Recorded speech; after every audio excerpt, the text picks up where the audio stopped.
What's up, guys? It's Adam from esportsheaven.com, and I'm here with fellow esports journalist BornFree. How you doing today, man? I am very, very good. I've been up for like over 24 hours though, because I edited a bunch of videos overnight and got them out this morning. we all know how that grind is. You know how it is. So you're obviously here as an esports journalist, but did you enter any games? I did enter Street Fighter 5, but I was having a lot of stress trying to find a translator for my interview with Sarko. So in the end, I didn't actually make it to my pools. It happens every single time. Every single time. I'm stressing out about something, and I put the channel first, and so I never really make it to the pools, which sucks. I mean, it's what happens. I guess it's just the sacrifice you have to make. Talk to me a little about trying to find that translator in that story.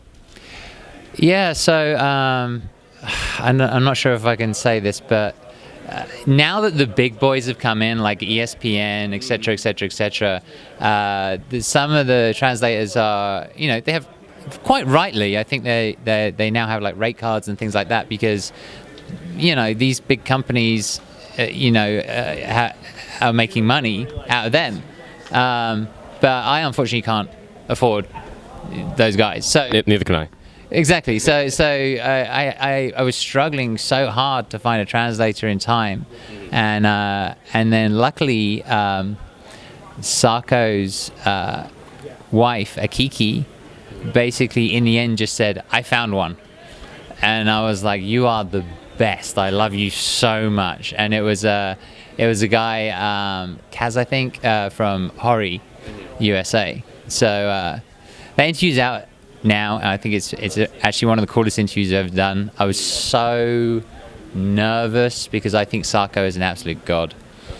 He is. I mean, he is, but he's just like, he rarely competes, and people, I think, in a way, forget how good he is. And so, like, when he does compete, I mean, in the interview, he actually said that he's been preparing to fight Infiltration, right? And in my head, I'd almost forgotten how good he was. Right. I was like, oh right, you actually you are in it to win it. Right. You're not just in it to like place, you're in it to win it. And yeah, he's just a very cool guy, really cool guy. And I enjoyed interviewing him, and a great player as well. And he just played his Ibuki on stream, and I think he did it for the fans. Yeah, that's what's been going on. I mean, Sarko, he's one of those guys that, as you said, he doesn't compete that much. He is a family man, he's got his responsibilities. But it's always a pleasure seeing him come out when he can. Now, before we get more into what you've been doing here, I think that for a lot of people, they probably don't know about your origins, how you started with this.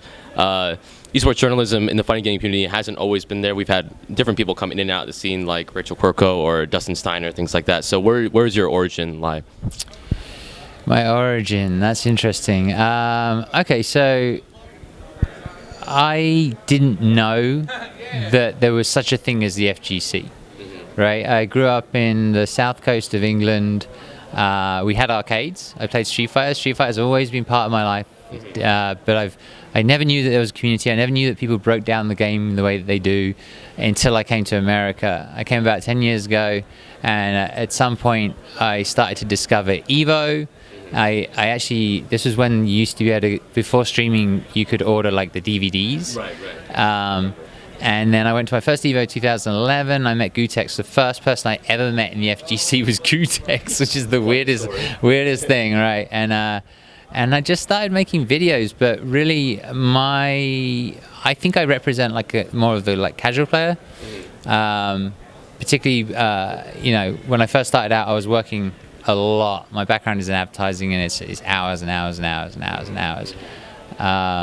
So I started reviewing things. Like I would collect things and review them. So I'd collect fight sticks. Remember they used to do a lot of limited edition Mad Cat sticks?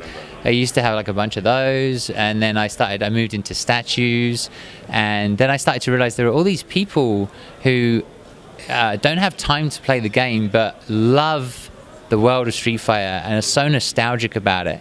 And so my purpose started to become this idea that maybe I could get them to at least watch, like, they may don't have time to play, maybe they don't have time to be good, but they could at least like watch. So that's sort of my mission, is to try and get like like these guys who are like really into the world of Street Fighter, the universe of Street Fighter, and memorabilia and collectibles, and try to get them to start like watching, so that I can play my small part in trying to like build the scene in that respect, because it's it's going to be on ESPN2. And now it's like sports. All these people, they don't play at high level. None of them do. They sit around on a Sunday and they watch American football. That's what we call it. I feel like with fighting games, they have a huge opportunity.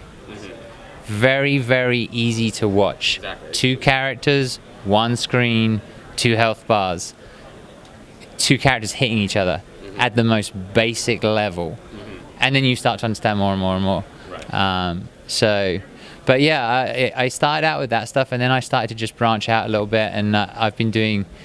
I did speculation videos for new characters coming up, and Capcom at one stage asked me if I had a source because I was just having fun, but like I was getting some right, and they asked me if I had a source. I was like, no, I don't have a source. Like, I'm just guessing, man. Yeah, I'm just totally guessing. I'm just using logic or whatever. Right. And I did that, and then I did some beginners videos because I think it's important for beginners to understand how to beat beginners before they understand how to beat pros. Right. Because there's a gap there. I was talking to James Chen about it. It's interesting. And then more recently, I've been doing interviews, and people seem to like those. And although I don't know if that's the direction I want to go in. I do enjoy it, but it can be extremely stressful, as you probably know. Yeah. Like trying to track people down and all that stuff. Trying to approach them at the right time. Right. You don't want to approach them after they've been knocked out of pools, or some of them get really salty about qualifying and losers and all that stuff. So, and then sometimes they just want to go and decompress, like after they've played. And there's not really much you can do about it too, because I mean, like, they're the ones that are competing. It's not like we can force them to do the interview, stuff like that. So you did start doing these interviews. What made you decide to go from just doing trying to bridge that gap between beginners and pros to wanting to interview these players in the scene, hear their stories, hear what their thoughts are?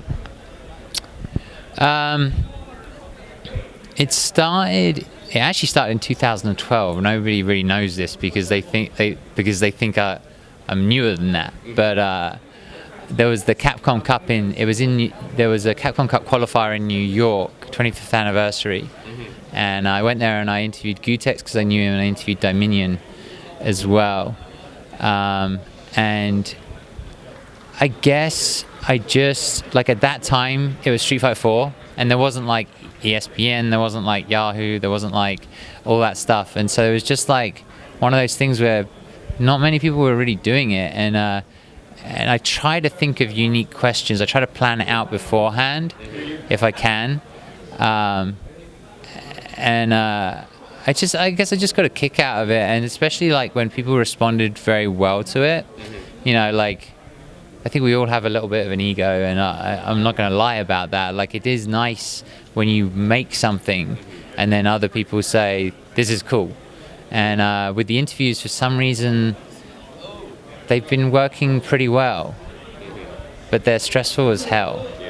So I don't know. I don't know if I'm going to keep doing them or not. Like, I'm not sure. How long do you have like a timeline of like, okay, maybe I'll keep on doing it up until this point? Or is it like one event, I'll think about it, and if I don't feel like doing it, I'm not going to do it, but if I do want to, I'll do it? That's actually sort of been how it has been the last couple of events. So CEO, I went to CEO and I was like, you know what, I can't be asked.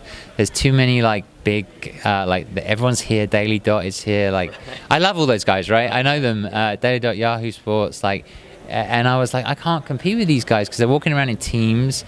I have like me and a camera, and I'm like, please come with me and stand around while I set up, and so it's so I've forgotten the question. No, I'm asking, like, how are you going to decide if you're going to continue doing the video interviews?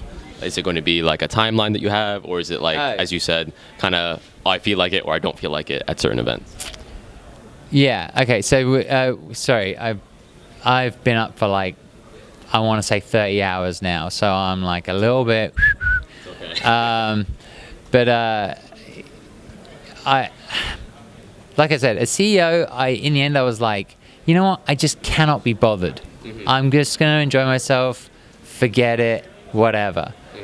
But there's a thing with me in Street Fighter where something always happens, and as CEO, I bumped into like this group of people who knew who I was, and Infiltration, who I've interviewed once before, and I just, I just thought, you know what? If I'm going to interview anybody, I'm going to interview Infiltration, because at the time he was, the best player in the world, basically. Right. So I was like, if he wants to do an interview, let's do an interview.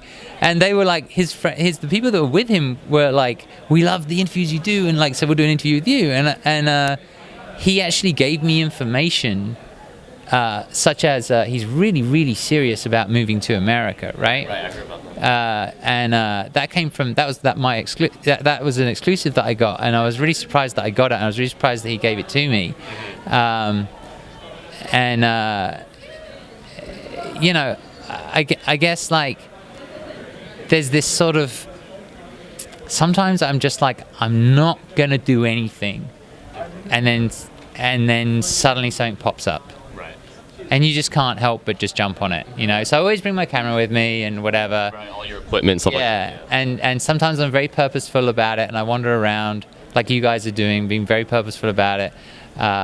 And then more recently, I've been a little bit more lazy, but every now and then, suddenly an opportunity will come my way. And you only need that. You only really need like one really good interview, as opposed to like 10. It's one of the things I've learned over time. But it can be very taxing, because it's especially if the interviews are dependent on time. So it's like if you're asking somebody about an event, like, hey, how do you think you're gonna do in this event? You need to get that out immediately before they get knocked out of the event, right? Yeah. So actually, most of my interviews that I do at events, I tend to not talk about the event so much. I talk more about the game, so I can actually go home, edit it, and put it out. So that's sort of like I don't have a long-term plan in regards to interviews. I sort of would like to do more beginners tutorial videos, like I said before, but I want to focus it on beginners beating beginners, because people don't really do beginners beating beginners. Right. They teach you how to beat like people who know what they're doing. But what happens is when you play another beginner, they do random stuff that pros don't do because it's unsafe. Right. But you haven't figured out how to counter it. So you got to figure out how to counter all the bullshit. Basically. Yeah. So I kind of like this idea of like maybe doing some videos about beginners, how a beginner should beat a beginner. Which is pretty much what I know anyway. So just going with it, that's what you can do, right? Yeah. So when you're going into these interviews, right, as you said, there's a lot of prep time that goes in, and I'm sure there's a lot of things that are going inside your head as well, because you're like trying to listen to what they're saying, but you're also trying to prep for the next question, or there's something that you can jump on. So what is like your process for preparing and during the interview? Like what's going through your head? Okay, so with me, this is what's going on with me, right? Because sometimes people think that I'm not listening, and sometimes I'm not. And I'll tell you why. Because the last thing in the world that I want is something to fail during the interview, which means I've lost half the interview. So I have to keep an eye on the camera. I usually have the thing facing this way, so that that thing there, right? So the red dot. We see it right now. So I want to make sure. Yeah, hello. I want to make sure that I'm in frame. We're in frame. I want to make sure that red light is still on, hasn't gone off, because it goes off after 30 minutes or whatever, right? I want to make sure the batteries are like good in the camera. I want to make sure I have a zoom, so like I'm also checking the battery on that. I'm checking that it's on. I'm checking. It's like I have 15 million things where nobody else is like the technology piece of it, which I'm thinking about. Right. And then at the same time, I'm asking the questions and trying to listen to the questions. Right. But I also, there's a balance between, I want to get all my questions in. So sometimes I will follow up on a question because it's interesting. Sometimes I just won't, because I'm like, I have 3 more questions which I really want answers to. Right. Which it's hard making that choice, because sometimes you have a limited amount of time with somebody. Right. And it's hard making that choice as to whether to pursue one line of questioning about something, getting deeper and deeper and deeper, or just to back off and get your next question in because you want variety. Yeah. So yeah, that's sort of my I guess that's my approach. Is there are there specific players that you always try and get, like your regulars, or do you come to an event and say like, okay, I want to get this guy specifically? There are people that I love interviewing. I love interviewing. L.I. Joe is a great interview. Yes. Tasty Steve is actually a really good interview. I wish more people would watch that video. Actually, the thing is, like, generally speaking, like, my experience has been, it's like the bigger the name, it's kind of all you need. Right. But I don't really want to do that. Like, when I did a whole bunch of players from King of New York. Right. And a lot of those players were not very well known. And unfortunately, I didn't get a lot of hits, but I enjoyed interviewing them because I wanted to try at least to get them out there a bit more, and some of them are really, really smart. And like, Shine is great. Like, Shine is like such another awesome interview. He's a real cool guy. Right.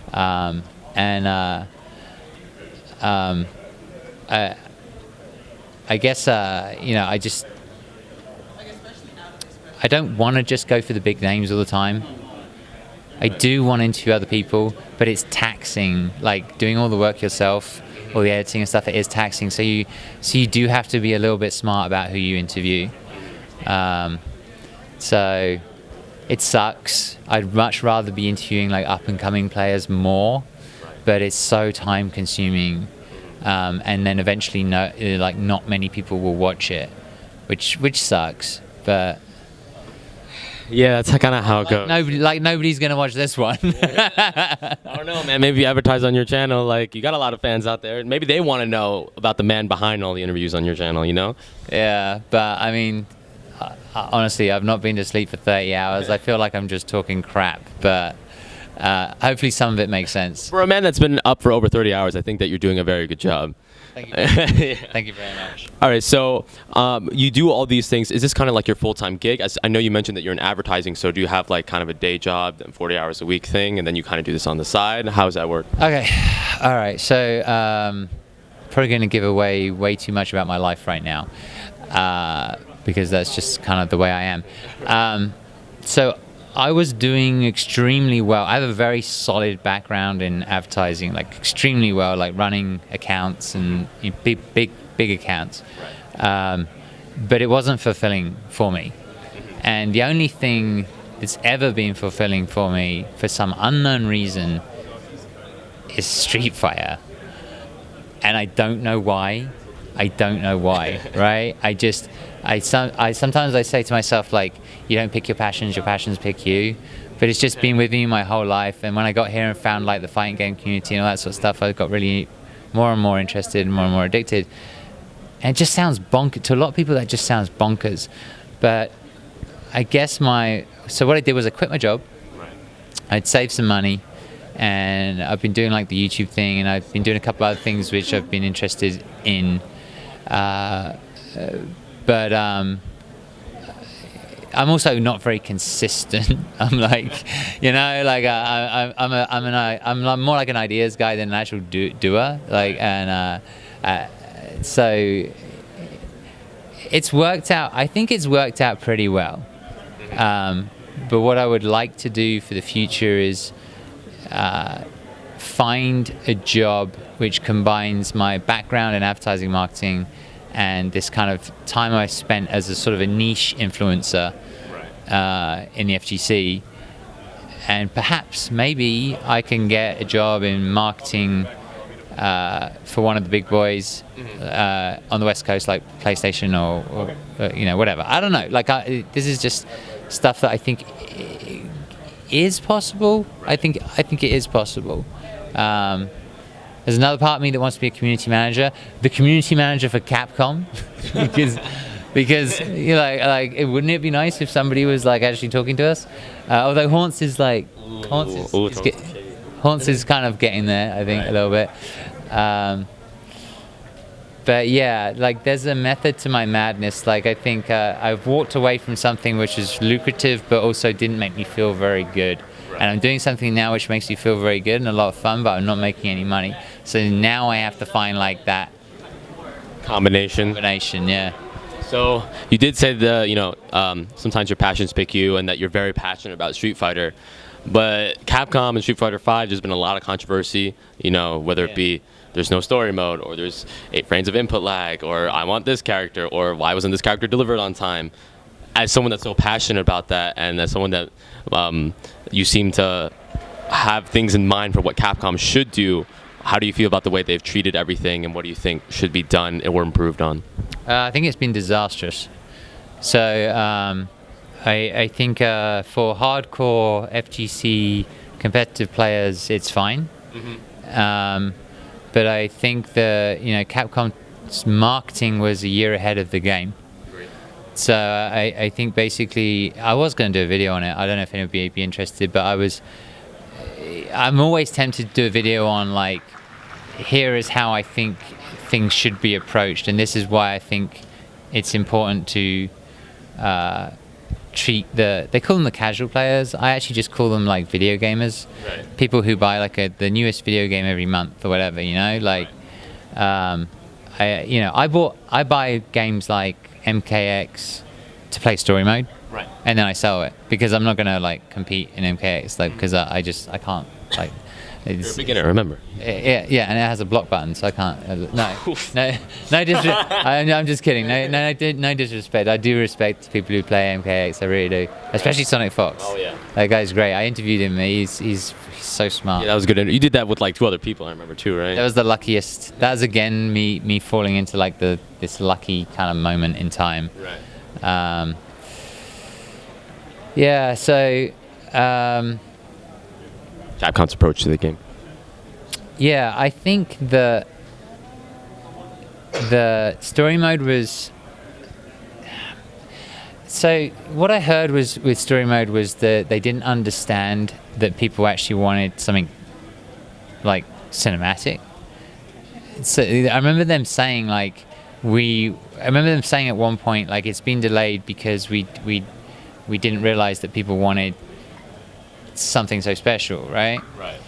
I think story mode is a nice start, but I have a bunch of suggestions about how to make the game a game, because right now it's just an anime with some fights in the middle, right? It's a good way to describe it. It is. I mean, even MPX has quick time events, which you just press the button at a special time during the animation and something happens. I don't know, like I heard recently, and I don't know if this is true or not because I never know, but people come up to me and give me like information. But I heard that they actually had. I've always thought that Capcom didn't have a big budget for Street Fighter 5. I've been told that they've got like the biggest budget ever for a fighting game. So I have no idea where that money has gone. I don't know either. No, and I think a lot of people are upset about the DLC right now. I remember very well when they first announced that you could earn like fight money, or you could earn stuff, and I remember everybody else was so like, that's the coolest thing I've ever heard. I'm definitely gonna like earn everything. And I remember thinking, no, you guys, you wait till you find out what it is, and you'll realize that your fight money is not going to stretch very far. And actually, there's also going to be other things you can't buy with fight money, and that's exactly what has happened right now. My understanding is they're actually going to be charging for colors as well, which is just crazy. Survival is the stupidest game ever. I just think they rushed the game. I think they didn't think it through properly. I think they clearly have issues between Japan and America. Right. They have issues with communicating to the general public or the fans. And right now I'm rather confused. And I could talk about all the things I think they should do, but it's just the list is too long. Right. I agree. It's done. Maybe I'll make a video about it sometime. The analysis of Capcom's Street Fighter V plan kind of thing. All right, man. We've been talking for a while. I don't got anything else to say, though. I feel like we could talk for a very long time just about the entire fighting game community in general. But it's all the time we have, I think. Are there any shout-outs you want to give? Words you want to say to your fans? How can your fans follow you? Maybe give them some preview of things that are coming up, stuff that might not be out there yet, but you got in the pipeline, Yeah, definitely. I want to give shout-outs to just everybody that... first of all, I want to give shout-outs to everybody that has allowed me to interview them and has been excited and stuck around. People like Infiltration, Sarko, PR Balrog, L.I. Joe. The list is so long, but all of those guys have just given me so much time and have allowed me to get some real richness, out of the interviews. I want to give a shout out to a lot of my Street Fighter friends like Saf, Carmelo, Jopala, Gibgun, and if I've forgotten anybody else, I'm really sorry. And just everybody who follows me, thank you so much. Love interacting with you guys. I love hearing your comments, it just makes me want to do more and do more innovative things, which I hope to do in the future. And I guess that's it. I've never done a shout out before. I've never been interviewed before, so I feel like I talk too much. That's why I have a YouTube channel, because I talk too much. All right, so where can the people find you on all those other social media too? BornFree Tweets. BornFree Tweets is my Twitter, and my YouTube channel, which is sort of more important to me, is BornFree YT. If you add it onto the BornFree YT, so YT being YouTube, so BornFree YT, and you should be able to find my channel. Okay. All right, guys, thank you so much for watching. Stay tuned to esportsheaven.com for more coverage of EVO 2016, and be sure to check out his amazing interviews. We'll see you guys. Thank you. Bye, guys.